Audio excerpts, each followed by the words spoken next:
So Joseph Campbell wrote, the great privilege in life is to be who you are. The great privilege in life is to be who you are. Now this takes a degree of accepting who you are, and it depends on whether or not you've accepted a story about who you are, or you've accepted a divine truth, a higher truth about who you are. This word accept is very interesting. It's a little charged. And I was looking at it this week. I don't know if you saw the full title for my talk. It's Acceptance, Your Superpower for Healing, Change, and Global Transformation. And I thought, wow, that's really ambitious, right? And then as I was thinking of it, because it's me, I started coming up with other titles that would work or not. Acceptance, Your Superpower for Healing, Change, and Global Domination.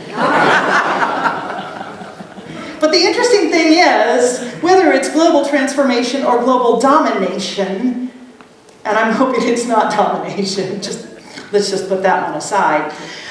The first place that we need to look, the first place we need to go, the first place we need to grow is in having domination, or let's just call it dominion, over who and what we are. Dominion over our thinking.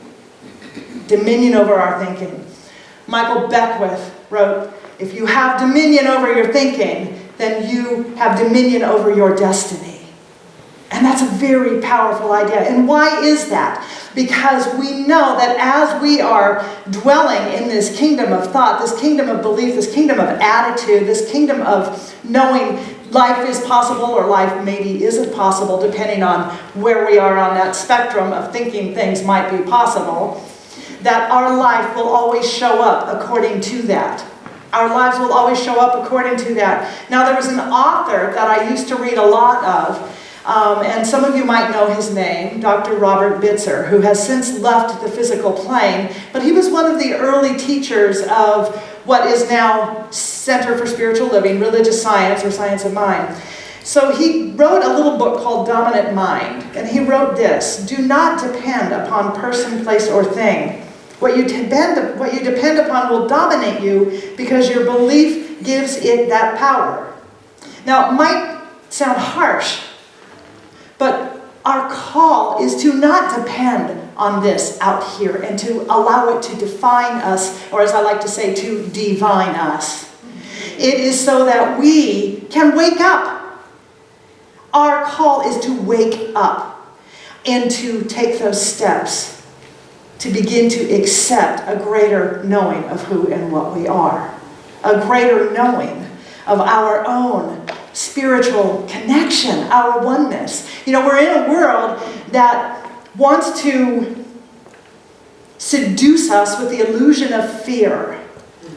Or it seems to want to seduce us, let's just put it that way. But there is a seduction of fear, there is a seduction of loss, there is a seduction of materialism, right? And I'm not saying that any of us needs to go up onto a top of a mountain and live a life of asceticism, but what I'm saying is we need to begin to cultivate a deep awareness of ourselves as divine, as spiritual, as part of God, not near God, not just merely being. God is not just fond of you, okay?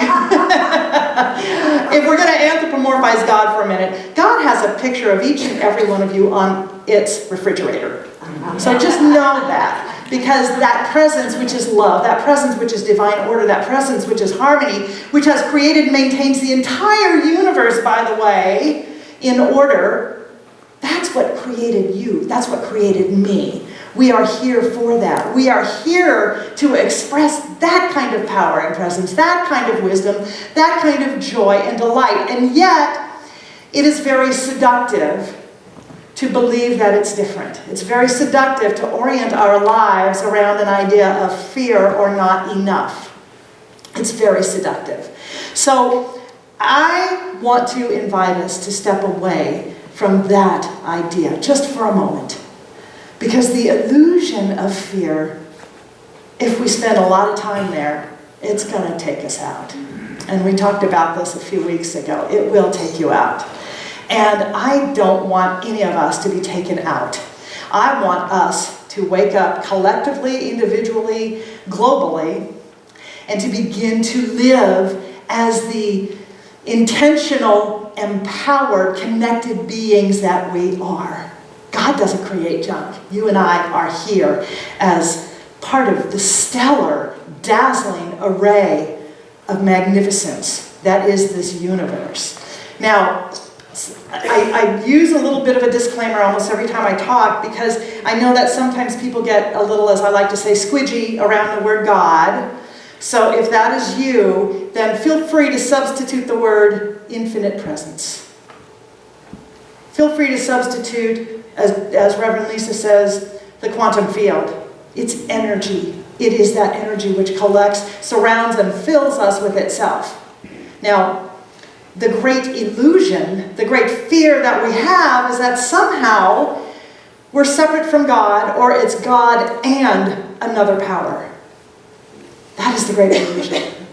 And so our journey is to rediscover and to remember, to remind ourselves, to remind each other over and over and over that we're not separate.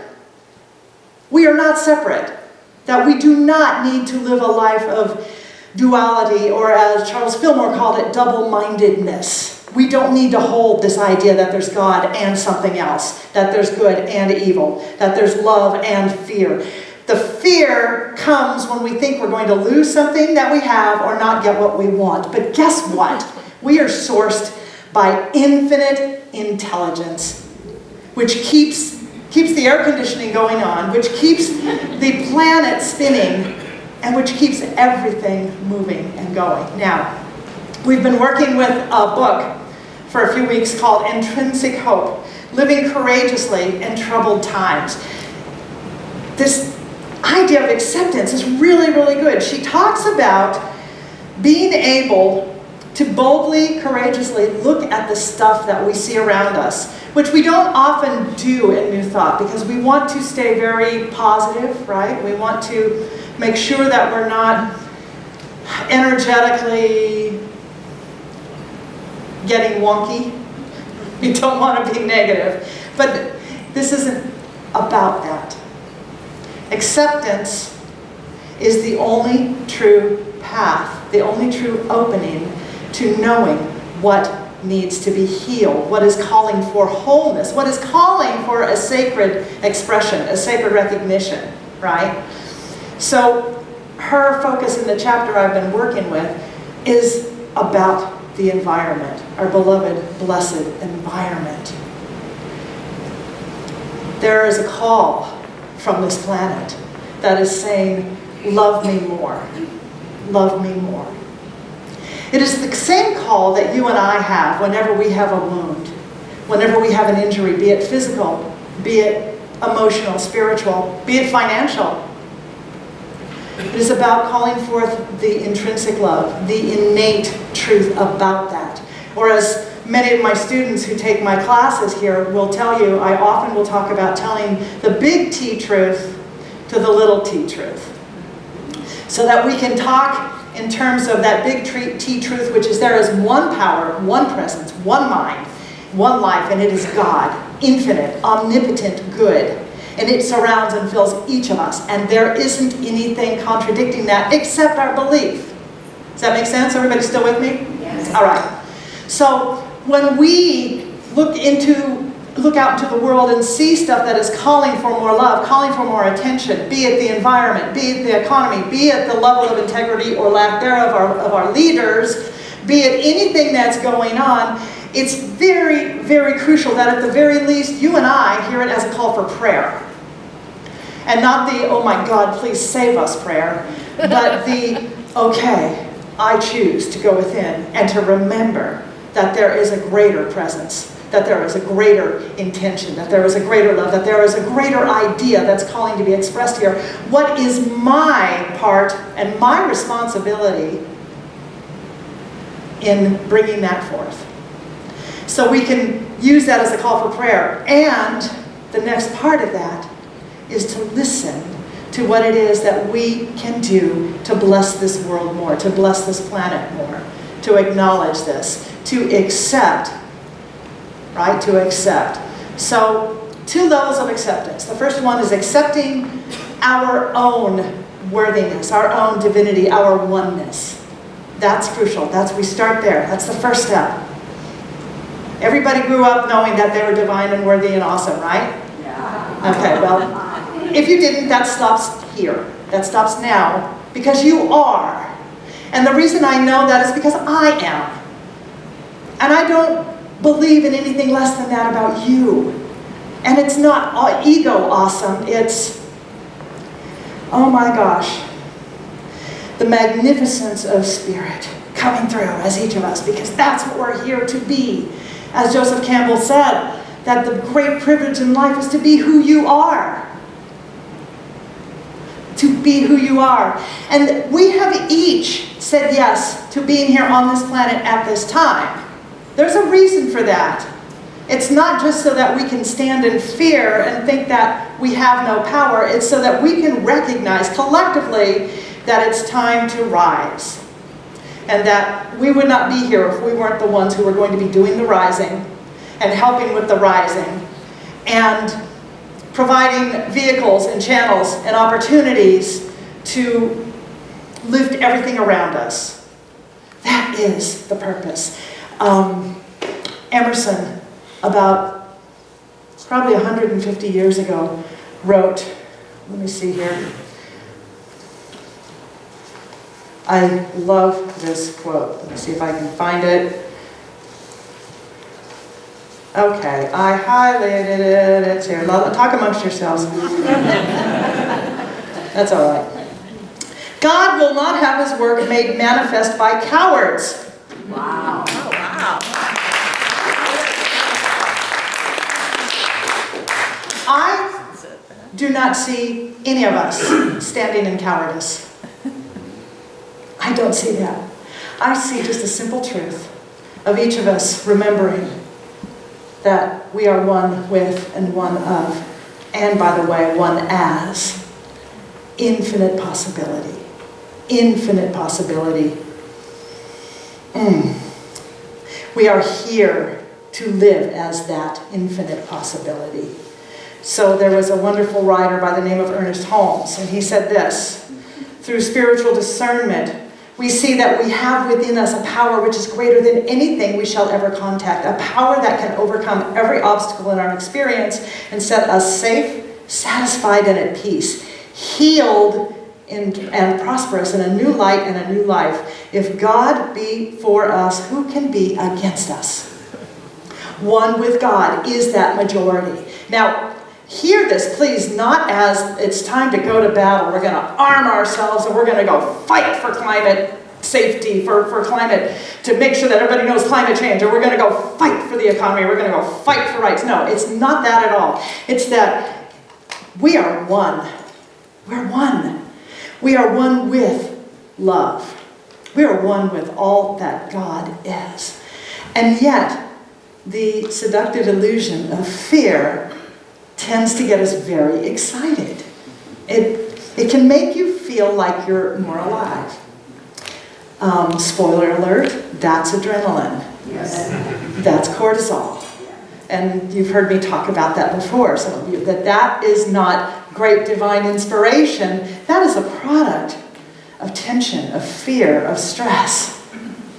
So this idea of fear, I spoke about it. I was really blessed last week to be a guest speaker at a church in Eureka, California. And they were working with some ideas of fear. And I thought, okay, well, I want to work with that. And as I was kind of chewing on that whole thing, I thought I want to work with it some more this week. So if you'll bear with me, I want to cultivate and bring forth some information that I think you might like. So Charles and Myrtle Fillmore co-founded Unity many years ago. And they loved the idea of that intersection of love, the intersection of religion, the intersection of philosophy, and the intersection of science, which coincidentally, other teachers at the time were doing the very same thing. One mind, expressing in a variety of ways, right?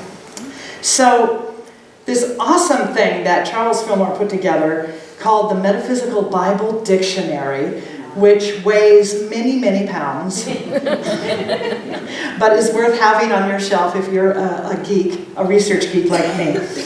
But you can also get it digitally, which that's very good, because then you don't, it's like 1,500 pages, isn't it? Yeah, you get it digitally. Anyway, my favorite representation of fear in the Bible is in the Old Testament. Now, I don't spend a lot of time in Bible, but sometimes I find interesting stories, legends and myths and allegories and parables, because I do not look at this literally. I just don't, and many of us do not. So, but if we go to the deeper spiritual information there, we might be able to glean some stuff that we can apply to our own lives. So, my favorite thing about fear is David and Goliath. David and Goliath. Okay, now we've all heard the story where Goliath was a big monster and David wasn't, and everybody was afraid, and everybody said, well, he's coming to attack. Someone's going to have to fix this. Who's going to fix this for us? Who's going to solve us? Who's going to rescue us? Who's going to save us? Which, by the way, anybody have that feeling sometimes? You want somebody to just fix it all, to just save it? Okay. So in this corner, we have Goliath, who's 2 stories tall and many cubits wide, and I can't tell you exactly what, because I don't do Bible math. But let's just say Goliath, really big, really huge, overwhelming, and in fact, metaphysically, oh, you're going to love this, Goliath symbolizes our really big and threatening fears. He represents our thoughts and conditions out in the world, which, unchecked, get bigger and bigger until we believe they are unmanageable and unconquerable. It goes on. There are aggressive, domineering ideas like Goliath that parade themselves prominently, brag about their power, and with fearful threats of disaster, keep us frightened into submission to their unrighteous reign. Now that's Charles Fillmore, that's not me. These domineering ideas of error have one argument that they impress upon us at all times: fear of results, should we dare to meet them openly and oppose their reign in consciousness. It's all about fear. And it's woven into our collective consciousness. It's woven into our collective mental fabric. That's all Charles Fillmore.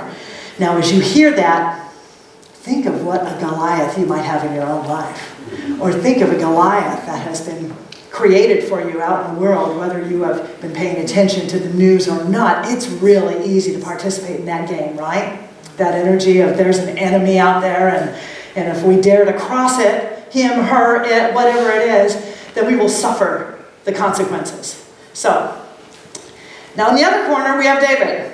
David symbolizes spiritual strength. Now, Goliath was this big monster who was covered in skins and animal skins, and he had his weapons, and he was ready to attack. David was short. He was a little guy.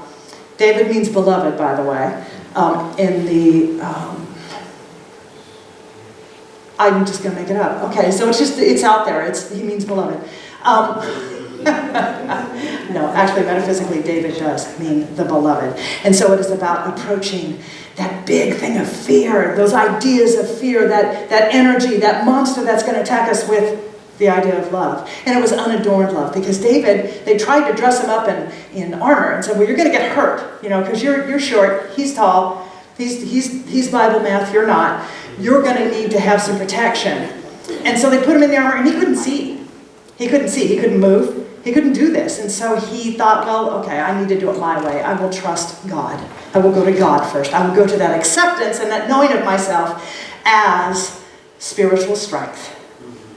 So he went to face this Goliath, and he had a bag of stones. Now, stones, anytime you see that in the Bible, represents strong, high spiritual truth, capital T. He pierced Goliath right there, which is that center of the intellect, the center of the mental processing that our logic brain that says, well, if this is going on, it must be getting worse. If this is going on, then that person's bad. If that is happening there, then there's no fighting against it. I don't know what I'm going to do. It is the catastrophe brain. It's all of the stuff. It's all of the beliefs. It's what our minds do to us. Have you ever noticed? It's a dangerous place to go by yourself in your mind. Be careful. But So he pierced that fear, literally pierced it with the stone of truth, that there is only one, that there is one power, one presence, one idea, which is love, which is truth, which is harmony, which is divine order. And immediately Goliath fell. Our accepting of our connection with high spiritual truth is essential for us to be able to ground, to anchor, and then to accept that there's stuff in the world that is calling for us to step in with a consciousness of love, of truth, and possibility, to open ourselves so that we might be part of that lifting up. But if we don't anchor first in that knowing, then what happens is we go out and we aren't activists at that point. And I know that for many of us here, being a spiritual activist is really crucial and very, very important. We become reactivists, right? We're just reacting. And we're not doing it from a sense of wisdom or guidance or even any sort of desire to have compassion or understanding about what's going on. Many of you know about the serenity prayer. God grant me the serenity to accept the things I cannot change, the courage to change the things I can, and the wisdom to know the difference. It is about that recognizing in that serenity to accept what we cannot change, which is other people, which is stuff that's already happened. But what can we change? Ourselves, our consciousness. It is this awareness that we bring to the world, that we bring to these situations, which are facts, by the way. As one of my teachers used to say, well, that may be a fact, but it ain't the truth. They are facts, but we are called to bring our truth, our knowing of truth, our knowing of oneness, and to declare, yes, this is divine order. And again, this is a call for love. When my son was a little boy and used to trip and fall, and maybe he would skin his knees, he would come to me crying. It was a call for love. It was a call for acknowledgement, a call for attention. I didn't just slap him upside the head, give him a Band-Aid and say, don't do that again. Right? And yet we look at stuff going on in our world and we say, I can't deal with that. I can't talk to him. I don't like that guy. I don't like her. I can't believe she says that. I can't believe he says that. I can't believe this is going on. And that denial, by the way, that escape, that turning away from it without prayer, without wisdom, without guidance, without anchoring, that is a choice to not know ourselves as God. That's a choice. And it is a denial of the great privilege to be who we are.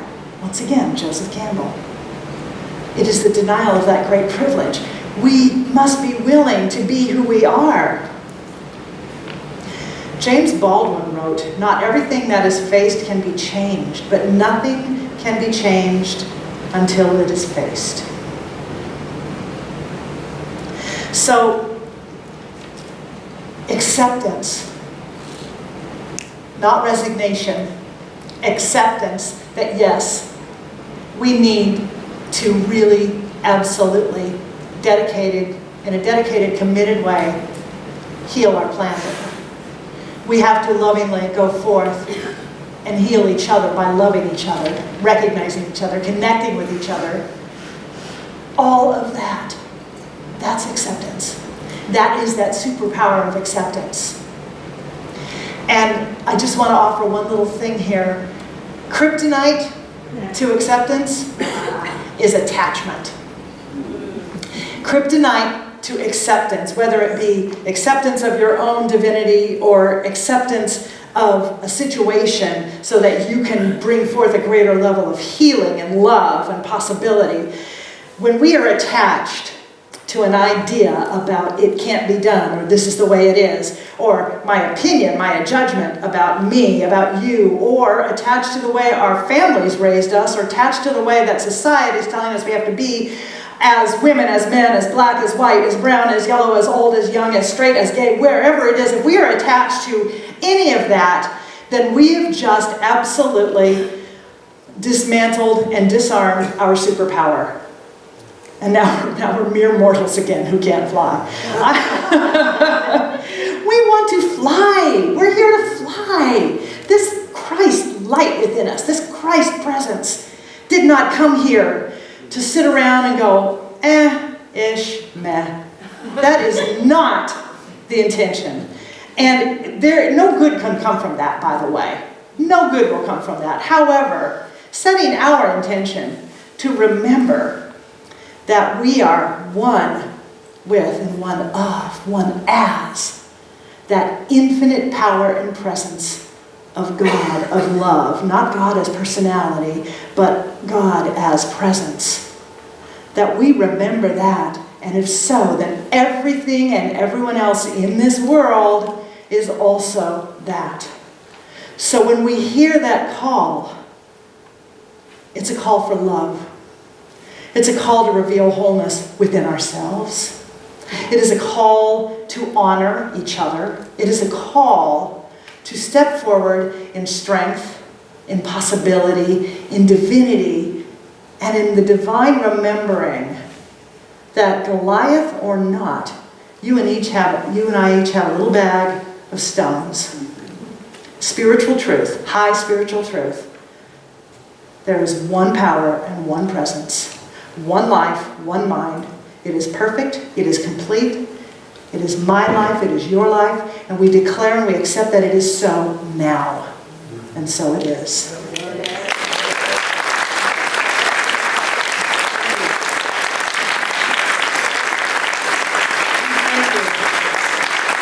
I would actually like to anchor this a little bit in prayer just for a moment, if you'll allow me. So if you can stand or sit, whatever you're comfortable with. But I just want to take these ideas so that we can rock them a little deeper, if you don't mind.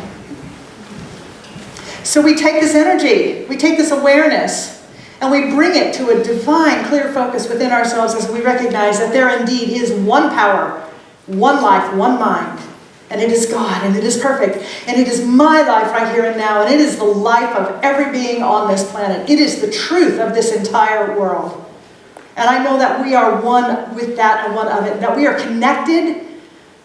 We are connected with it. We are connected with each other, both on the seen and the unseen side of life. So I speak my word with a clear knowing about that we each now accept our divine assignment to fly, to tell spiritual truth to earthly truth, to react and respond from a high mind rather than a human, fearful mind, that we choose to go forward in guided action, inspired action, productive thinking, and mindfulness, ever mindful that the love that created and sustains this entire universe is that which is always flowing through us, as us, around us.